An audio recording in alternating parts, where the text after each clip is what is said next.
¿Sabías que Honduras enfrenta 15 demandas internacionales que podrían costarle hasta 14.000 millones de dólares? Entre 2023 y 2024, el país se convirtió en el segundo más demandado de América Latina, y la mayoría de estos casos se han presentado ante el Centro Internacional de Arreglo de Diferencias sobre Inversiones, CIADI. Curiosamente, 4 de estas demandas llegaron en agosto de 2024, justo cuando el gobierno de Xiomara Castro oficializó la salida de Honduras del CIADI.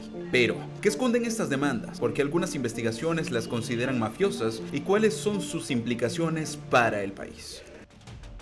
Para entender cómo llegamos aquí, debemos retroceder a finales de los años 80 y principios de los 90, cuando el modelo neoliberal tomó fuerza en Centroamérica. En Honduras, bajo la presidencia de Rafael Leonardo Callejas, el Fondo Monetario Internacional y el Banco Mundial impulsaron reformas radicales, con la Ley de Ordenamiento Estructural de la Economía en 1990.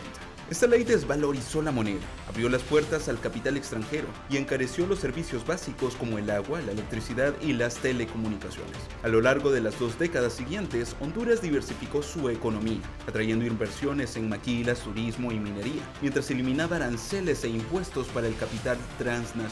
Según el sociólogo Eugenio Sosa, este nuevo modelo económico consolidó una élite económica con enorme poder financiero y político, la misma que jugó un papel clave en el golpe de Estado contra Manuel Zelaya en 2009. Aunque los cambios propuestos por Zelaya no amenazaban profundamente el status quo, la élite conservadora aliada con Estados Unidos no toleró ni siquiera un intento de reforma y lo derrocó. Prometo ser fiel a la República. Porfirio Lobo tomó posesión de la silla presidencial en 2010, en medio de denuncias por fraude electoral y ser señalado como un gobierno golpista. En mayo de 2011, el gobierno de Lobo organizó el evento Honduras is Open for Business, promoviendo proyectos multimillonarios en sectores clave como turismo, energía y agronegocios. Este evento simbolizó el inicio de un sistema que priorizaba el lucro extranjero a expensas de la soberanía nacional, los recursos naturales y las comunidades más vulnerables. Los inversionistas recibieron la noticia como tomar un chocolate en tarde invernal, estrechando sus hombros con las reformas que los protegían y consolidando el aprovechamiento de los recursos naturales como el agua, la tierra y los bosques. El modelo se consolidó con 4 lanzas jurídicas que incorporan el denominado mecanismo de arbitraje o solución de controversias inversionista-Estado. Es decir, permiten que los inversionistas extranjeros demanden al Estado cuando consideran que sus inversiones han sido afectadas por cambios en las leyes, los contratos o por cualquier regulación estatal o política pública en beneficio del bien común. Es decir, que están diseñadas para proteger el capital extranjero a costa de la soberanía nacional, perpetuando desigualdades estructurales y limitando las capacidades regulatorias del gobierno. Debido a estos acontecimientos y el contexto país por las demandas que enfrenta Honduras, las organizaciones internacionales Institute for Policy Studies, Honduras Solidarity Network, Terra Justa y Transnational Institute presentaron el informe Inversiones mafiosos contra Honduras el 17 de septiembre de 2024 en la capital de este país. Y en este momento en Honduras hay 4 vías legales que llamamos las 4 lanzas, por las cuales las empresas pueden acudir a tribunales internacionales que son privados, no se debería confundir con un corte de justicia. Son paneles que se nombran en el momento de que se asiente una demanda de 3 abogados altamente pagados, uno nombrado por el Estado, otro por la empresa y otro por el tribunal, que están contratados para escuchar esos casos. Los TBI o Acuerdos de Protección de Inversiones son acuerdos que garantizan a los inversionistas extranjeros un conjunto de privilegios y seguridades jurídicas en los países receptores. Aunque en teoría buscan fomentar la inversión, en la práctica funcionan como contratos desequilibrados. Protección excesiva. Los TBI permiten que cualquier cambio en las leyes locales que afecte las ganancias de un inversionista sea motivo para iniciar demandas internacionales. La cláusula zombie. Uno de los aspectos más controvertidos es el periodo de ultraactividad, conocido como cláusula zombie. Aunque un país decide terminar un TBI, este permanece vigente por 5, 10, 15 o incluso 20 años más, según lo determina el propio tratado, asegurando los beneficios para los inversionistas incluso después de la terminación oficial de los acuerdos. A diferencia de lo que su nombre sugiere, los TLC van más allá del comercio de bienes. Estos acuerdos son herramientas multidimensionales que integran capítulos sobre propiedad intelectual, servicios, compras públicas y crucialmente protección de inversiones. Honduras firmó un TLC con Panamá en 2007 bajo el gobierno de Manuel Zelaya, aunque entró en vigencia en 2009. Este tratado consolidó la presencia de instituciones financieras panameñas en el país y permitió que algunas élites hondureñas demandaran al Estado hondureño desde Panamá usando los beneficios del tratado. Los TLC facilitan la entrada del capital extranjero, pero también generan dependencia económica, ya que limitan la capacidad del gobierno para proteger sectores estratégicos como la agricultura o la industria nacional. Los TLC son un candado para las políticas públicas. Una vez firmados, cualquier intento de cambio puede resultar en costosas disputas legales. Esta legislación, aprobada durante el gobierno de Porfirio Lobo, abrió las puertas de par en par al capital transnacional. Honduras ya ha enfrentado 3 demandas amparadas en esta ley, incluida una presentada en 2024 por International Container Terminal Services Inc. La ley permite que cualquier inversionista, sin importar su país de origen, demande al Estado en tribunales internacionales si considera que sus intereses se ven afectados. Aunque el gobierno de Xiomara Castro retiró al país del CIADI, esta ley sigue vigente, lo que significa que Honduras no está exenta de enfrentarse a nuevos arbitrajes internacionales en otras instancias arbitrales similares al CIADI. Los contratos firmados entre el Estado hondureño y empresas nacionales o extranjeras son otra pieza fundamental del sistema. Aunque en teoría deberían ser instrumentos transparentes, en la práctica suelen estar rodeados de opacidad. Muchos acuerdos se firman bajo el marco de sociedades anónimas con participación estatal, lo que los clasifica como contratos privados y los excluye del escrutinio público. Aproximadamente 1/3 de las demandas contra Honduras tienen su origen en contratos estatales y de infraestructura. Estas 4 lanzas tienen un material distintivo por el cual son armas poderosas: el Mecanismo de Solución de Controversias Inversionista-Estado, ISDS. Este sistema permite a los inversionistas extranjeros saltarse los tribunales nacionales y recurrir a arbitrajes internacionales como el CIADI del Banco Mundial, la Comisión de las Naciones Unidas para el Derecho Mercantil Internacional o la Cámara de Comercio Internacional. Esas instituciones actúan como árbitros en disputas entre inversionistas y estados, y aunque su propósito inicial era ofrecer un terreno neutral, han evolucionado hacia un sistema que favorece desproporcionadamente a los inversionistas. Los inversionistas no están obligados a agotar los recursos legales nacionales, permitiéndoles eludir la soberanía judicial de los estados. Los procesos en el CIADI y otros foros internacionales generan costos legales multimillonarios para los estados, independientemente de si ganan o pierden el caso. Los acuerdos incluyen términos ambiguos como trato justo y equitativo, protección plena y seguridad, o expropiación indirecta, que aunque ambiguos se interpreta generalmente en beneficio del inversionista. Y sin duda, o sea, estos foros de arbitraje supranacional se ha vuelto otro negocio más para las empresas, para buscar altas ganancias, más que lo que jamás podrían esperar ganar a través de cualquier corte nacional, y más bien especulando para ganar hasta por proyectos fracasados, ¿no? Muchas empresas demandan o hasta solamente amenazan a demandar, y esto es suficiente para abrir negociaciones bajo coacción con el Estado o para frenar las decisiones que deberían tomar autoridades regulatorias, autoridades de las cortes. El impacto social del cual habla la investigadora Jen Moore fue relatado el 17 de septiembre en la presentación del informe Inversiones mafiosas contra Honduras por las personas afectadas desde sus comunidades.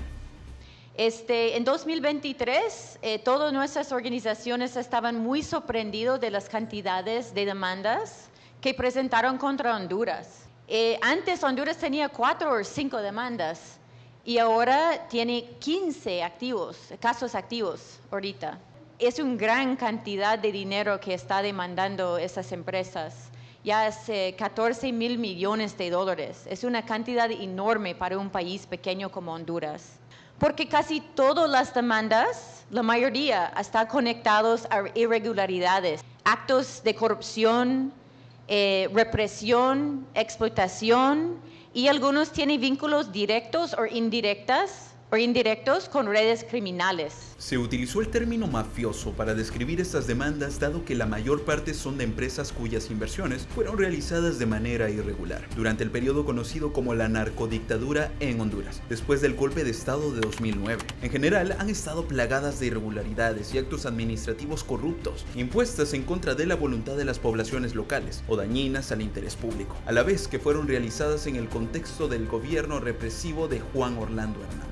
Antes de enfrentar un caso judicial en los tribunales del CIADI, la Procuraduría General de la República de Honduras debe entender la cosmovisión de los pueblos originarios, quienes anteponen su cultura y herencias ancestrales ante cualquier ganancia que pueda generar un proyecto extractivista. El 3 de febrero de 2023 inició la demanda de Sede Próspera en contra del Estado de Honduras, luego que en el año anterior el Congreso Nacional derogara las reformas constitucionales aprobadas en 2013 para justamente permitir la creación de las denominadas Zonas de Empleo y Desarrollo Económico, o SEDE, cuando Juan Orlando Hernández era presidente de ese poder del Estado. En el año de 2023 además se derogó la Ley Orgánica de la SEDE, y justo ese fue el motivo principal de la demanda de $10.7 mil millones por parte de la empresa Honduras Próspera Inc., promotora y organizadora de la Sede Próspera, ubicada en la isla de Roatán en el Caribe hondureño, de donde es Luisa Connor, presidenta de la comunidad de Crawfish Rock, afectada por este proyecto. Nuestra preocupación con la Sede Próspera, la cual nosotros estamos enfrentando, es de gran preocupación porque trata de nuestra soberanía. Aparte, nosotros podemos quedarnos sin un hogar o un lugar agradable para vivir, porque la derogación se ha hecho, pero el avance de ese proyecto sigue para adelante. Entonces, si no hacemos algo para frenar ese proyecto ahora, desde aquí, de que salga la demanda, no vamos a tener dónde ir o qué pelear, porque ya no va a haber nada, porque ellos van destruyendo exageradamente. Somos una comunidad humilde, pero tuvimos que levantar a enfrentar esta lucha indeseables. Próspera, con este exorbitante monto, pretende presionar al gobierno hondureño para que retroceda en su decisión soberana de prohibir la sede. En general, las empresas que han demandado al gobierno de Honduras en el CIADI, incluyendo Próspera, buscan ganar tiempo y esperar un eventual cambio del actual gobierno por uno con el cual puedan negociar su permanencia en el país. En medio de este clima que remarca la antesala electoral, ciertos ejecutivos de la sede se han confrontado en redes sociales con algunos congresistas y funcionarios con la intención de incidir negativamente en la decisión de la Corte Suprema de Justicia adoptada el 20 de septiembre cuando se declaró la inconstitucionalidad de la sede. Según Luisa Connor, representante de esta comunidad, la presencia de Sede Próspera ha degradado el medio ambiente y despojado a los pobladores de su territorio ancestral, mientras los ejecutivos de la empresa despliegan campañas mediáticas para ocultar estos daños. Su intención era convertir a Roatán en una sede. La resistencia a las sedes se ha manifestado en decenas de movilizaciones a lo largo del país, así como en plantones y pronunciamientos públicos desde 2011 hasta la fecha. Entre las fechas más emblemáticas de esta lucha destacan las movilizaciones del 1 de mayo, el 28 de junio y el 15 de septiembre de cada año. La declaratoria de inconstitucionalidad de la sede en septiembre de 2024 avivó nuevamente las críticas hacia quienes aprobaron estas iniciativas en el Congreso Nacional, principalmente durante el año 2013. En el año 2021, el Consejo Nacional Anticorrupción presentó una denuncia por traición a la patria contra los diputados que dieron su respaldo a las leyes relacionadas con la sede. Si se considera que las inversiones de Sede Próspera fueron realizadas de manera irregular y sin cumplir completamente con la normativa legal vigente, la demanda interpuesta ante el CIADI no debería proceder. Sin embargo, a pesar de las protestas sociales, las denuncias judiciales, los cuestionamientos al proceso de creación de la sede y la derogación de la Ley Orgánica de Sede en 2023, la empresa Honduras Próspera no ha detenido la expansión de su proyecto en Roatán. La demanda está puesta y la sede todavía sigue. Nos demandaron por casi 11 mil millones de dólares y el proyecto sigue avanzando. Entonces nosotros necesitamos buscar la forma cómo frenar ese proyecto ya, porque vamos a quedar sin Crawfish y no tenemos más dónde ir.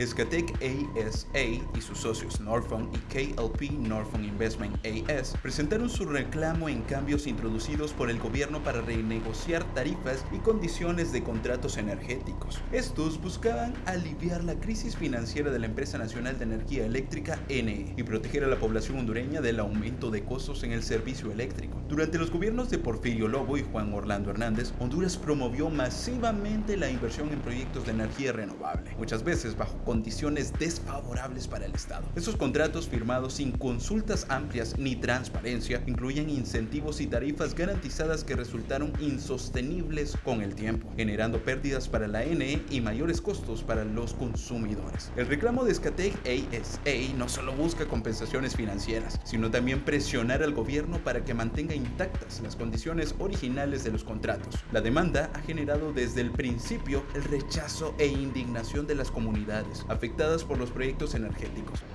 Llegan como patronos a las comunidades imponiendo, ni siquiera tienen la moral de consultar a las comunidades si estamos de acuerdo a tales proyectos, poniendo a los pobladores unos en contra de otros por querer llevar a cabo sus propósitos de dichos proyectos.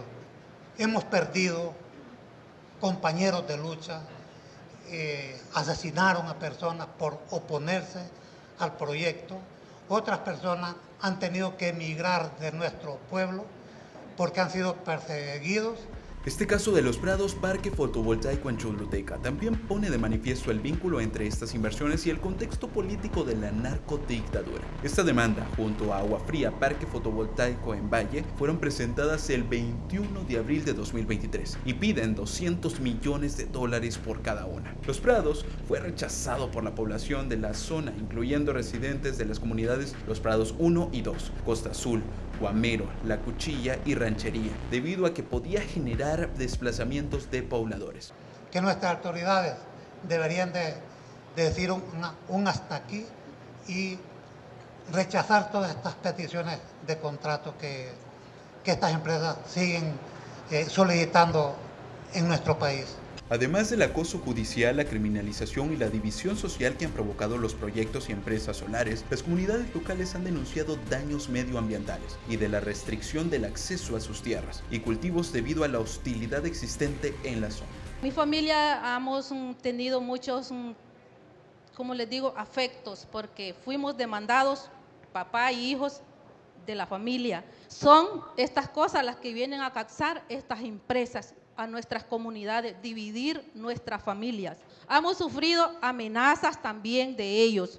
Hemos sufrido consecuencias que destruyeron un bosque que había en nuestra comunidad, unas fuentes de agua que pasaban por nuestra comunidad. Según fuentes de la Procuraduría General de la República, estas demandas fueron interpuestas para presionar al Estado durante la renegociación de sus contratos. Supuestamente, las empresas estarían dispuestas a retirar sus demandas multimillonarias si el gobierno hondureño satisface ciertas condiciones no especificadas. De hecho, las demandas internacionales en contra de países como Honduras buscan disuadir o hacer retroceder a los gobiernos en sus políticas públicas.